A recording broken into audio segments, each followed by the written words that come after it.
Yo guys, what's up? It's Monkel here, and I'm back with another War Center video for you. This time we are playing on the single capture zone map variant of Alamein, using the tank destroyer Jagdpanzer IV exclusively.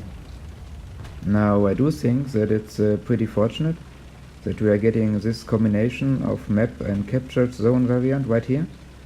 Because as you might know, if you've watched a lot of my other videos already, that when I play this map I tend to avoid the area in this house almost completely.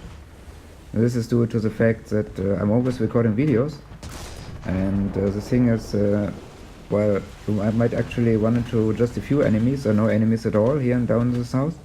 And while it makes for an easier time capturing the zone, doing work for your team and getting overall game progress, it makes for a very boring game actually. I mean, you can either decide to camp it out and defend the zone, or get your ass over to the center or even to the north of the map, and as you can see, this area is quite hilly and you will need a lot of time, you will lose a lot of time driving there, and it makes for a very boring video. So well, now we are here at the A zone, at the south, and due to the single capture nature of this map, it kind of makes sure that we are getting our fair share of the action at least. Now I do think that I got a couple of good videos of the Jagdpanzer IV online already, while one of the best maps I think was maybe Stalingrad quite some time ago, where I got like 10 or 12 kills without dying with the Jagdpanzer IV. I think it was this exact variant because I was actually thinking, well, comparing the Hetzer, the Jagdpanzer 38T with the Jagdpanzer IV, deciding on which vehicle is actually better, because they both hit at 4.7. And well, you probably don't know it, but well, I think I have the same spot in the garage for both vehicles, so I actually can't play them in direct succession. So I kind of have to decide prior to the actual start of the game, yeah, which one I want to take. And the sad thing for both vehicles is that there's actually a very tough competition for them at the battle rating of 4.7, because that's Panzer 4H and also the Dicker Max, which I really like to play a lot. So I'm not that experienced with this kind of tank, but let's get down to the actual strategy I've prepared in advance for this map. And I think a couple of matches ago, for when I actually played this game here, right here, I had a very tough time fighting Jagdpanzers, not at close or medium ranges, but at long ranges. And the thing is, the angling of the vehicle, I mean, it's only 60 millimeters of armor, but if you angle it in the right way and this distance is big enough, you might actually have a lot of trouble penetrating the front of the Jagdpanzer IV.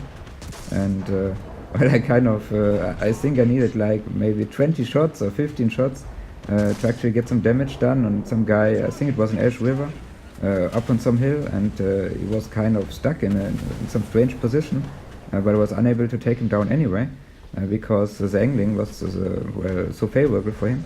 And now in this map, I'm actually trying to kind of replicate this.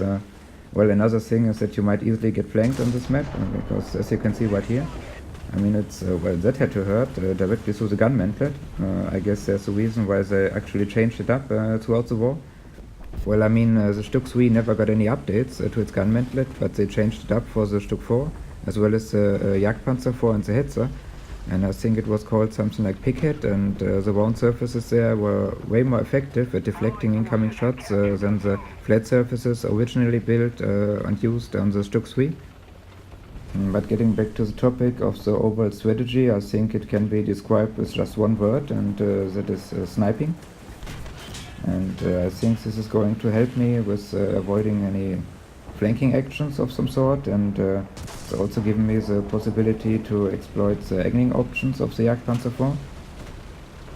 As you can see right here, this Dicker Max is actually acting as some kind of meat shield for me. Distracting any kind of aircraft, especially rocket-equipped aircraft, because, well, I mean, he's simply just a way more juicy target than I am, despite the fact that my top armor and back armor is also very weak. I don't think that it really matters that much versus rocket-equipped aircraft, but, well, anyway. So right now I already feel the need to move up, because our team is in a very good position. and the enemy has been pushed back quite far already, close to the spawn zone. And well, yeah, now I'm running into gun depression issues. I mean, the depression is not that good on this vehicle, and the terrain here that I'm actually driving on is pretty unfavorable, so I need to move up and get into a better position. Also, I need to move up to actually be able to find any engagements anymore, because the enemy is playing kind of defensive at this point.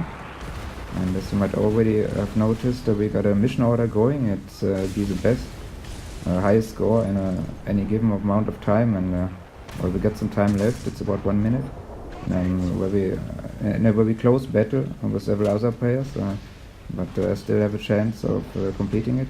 I mean, not that I would care that much actually, because in game I'm actually way too concentrated on what's happening around me.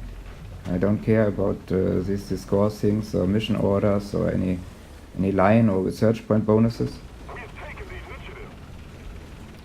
Well, I do think that both sniping phase and the game are over at this point. I want to return to the sniping phase once more because I want to talk about a bit about the gun of the tank destroyer. And I initially thought that it would be a variant of the Pak 40, like in the Sturmgeschütz, but in this one here we got a gun that's called Pak 39. It has been specially manufactured for this tank destroyer and also the Jagdpanzer 38T. And while the data on paper seems pretty impressive for it, my in-game experience differs a bit, because well, if you're not having a favorable or at least an even matchup, in my experience you will have a lot of trouble penetrating 5.7 vehicles from the front, so you still need to rely on playing as some kind of ambush weapon. And it's, as you can see, it's pretty difficult to play like this on this map, because you need some kind of urban environment for it to actually work out. And well, I just noticed, well, some while ago, while I was talking, that I actually completed or managed to complete the mission order. It's a pretty rare occurrence for me, because I usually, I don't care about this in-game, and I don't notice this in the first place, so I don't really need this 10,000 silver lines anymore, because I got most of the vehicles that I want.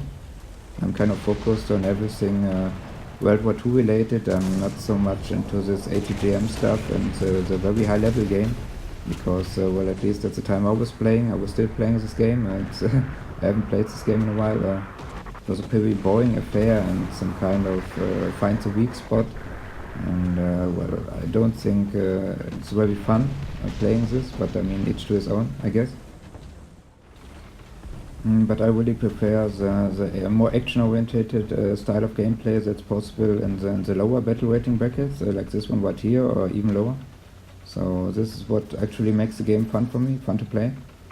And right now the game is definitely over, at least for the enemy team, and it's just about getting some additional score going.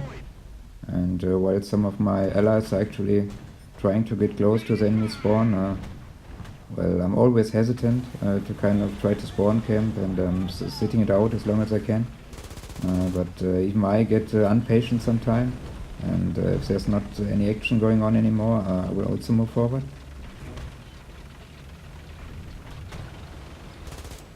Well, even I am on the desperate lookout for enemies to fight now, and this T-34 is looking very interesting.